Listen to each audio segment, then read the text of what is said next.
Ce jeudi 16 février, l'aventure Pékin Express débute sur les chapeaux de roue avec une première journée en Bolivie qui a laissé des traces aux 8 binômes en lice pour remporter la course. Les amoureux stratèges, Chirine et Alexandre, ont mal débuté en refusant l'épreuve de la tyrolienne. Stéphane Rothenberg et Thierry Guillaume reviennent sur cet incident qui les ont beaucoup surpris. Pékin Express a toujours été une course effrénée sur 10 000 km, avec un seul euro par jour et par personne et une compétition acharnée entre les candidats. Pas évidemment de tenir la distance sur les 35 jours de tournage. Les 16 candidats, pourtant avertis, ne prennent pas toujours la mesure avant d'enfiler leur sac à dos. L'aventure est toujours plus difficile qu'on pourrait l'imaginer, a rappelé le producteur Thierry Guillaume lors de la conférence de presse.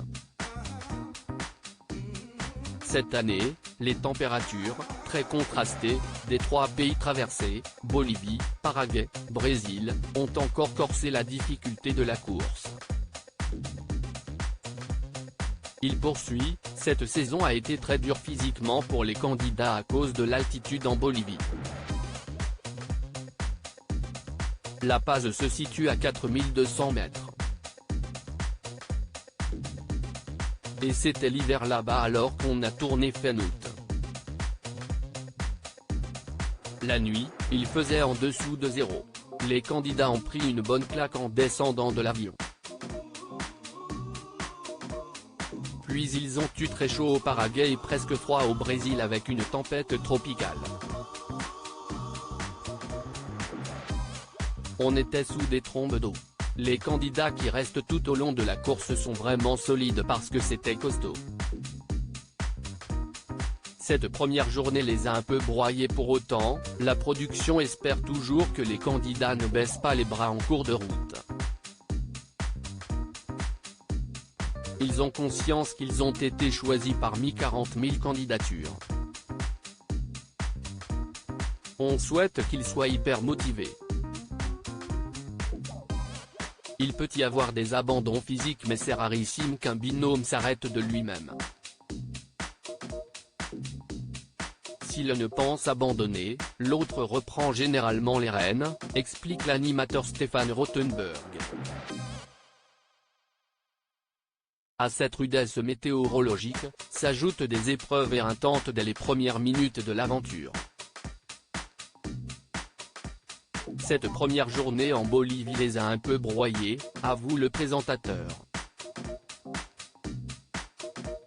Il faut dire que les 8 binômes en course ont enchaîné les épreuves aussi éprouvantes que déroutantes, à un rythme décoiffant, une baignade à 6 degrés dans le lac Titicaca, un pain de glace à faire fondre sur leur corps et une tyrolienne à 140 km/h. On s'est demandé si Alexandre était vraiment motivé et justement, cette dernière aurait bien pu être fatale au binôme des amoureux stratèges Chirine et Alexandre.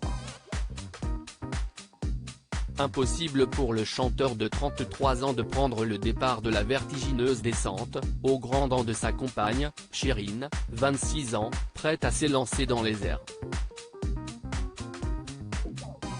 Pourtant bien classés dans la course, tous les autres concurrents leur passent allègrement devant et le duo reste bloqué pendant 3 bonnes heures au moins, 170 km derrière. Stéphane Rothenberg et ses équipes ont été saisis par ce refus d'obstacle et ont même été un peu pris de court. Quand on m'a dit qu'ils avaient stoppé la course, je suis tombé par terre parce que je n'aurais jamais pensé que quelqu'un n'allait pas faire cette épreuve. On s'est demandé si Alexandre était vraiment motivé, si on avait fait une erreur de casting. Je me suis même posé la question de préparer l'Esper, remplaçant note de la rédaction. C'était très surprenant, confie-t-il. Et de poursuivre, il a envie d'y aller mais la peur est plus grande que la motivation. Tous les phobiques comprennent la réaction d'Alexandre à ce moment-là. C'est irrépressible. Même s'il a bien conscience qu'il est filmé et qu'il y a 100 000 € en jeu. Il ne veut pas que Chirine soit effondrée car elle est très vexée. J'ai également été troublé que Chirine renonce très vite à le convaincre. Pékin Express 2023, Stéphane Rothenberg tease les prochains épisodes car la production n'intervient pas du tout pour remotiver les troupes. On ne va jamais les voir. Je demande aux équipes de garder de la distance par rapport au binôme. Ils doivent rester dans leur bulle et c'est leur décision, explique Thierry Guillaume.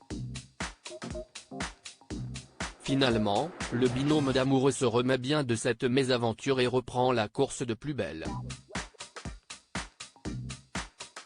Mais vous allez voir, ce n'est pas fini. Moi je sais ce qui l'attend ensuite, conclut Stéphane Rothenberg. Alors, Alexandre aura-t-il vaincre ses peurs?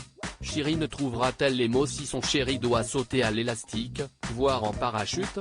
Réponse dans les prochains épisodes. À lire aussi Pékin Express 2023, la mésaventure improbable, et très drôle, d'Alexandre et Chirine dans le premier épisode.